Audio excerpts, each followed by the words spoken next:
Tenant states a dryer won't turn on. Even me, with how seasoned I am, with how many dryers I work on and how many I repair, I still get caught up in little traps, and this is definitely one of them.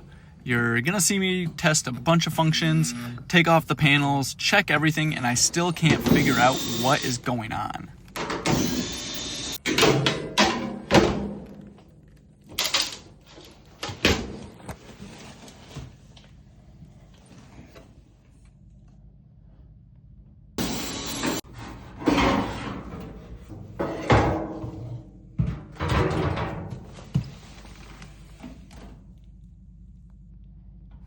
Let's check the thermal fuse, see if it's blown.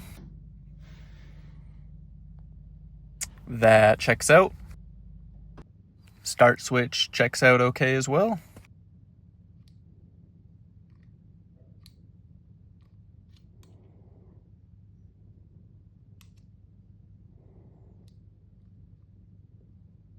I was here for well over an hour, and right before I left, I checked this stupid knob and it's cracked. Let's throw a new knob at it and get out of here. On to the next one.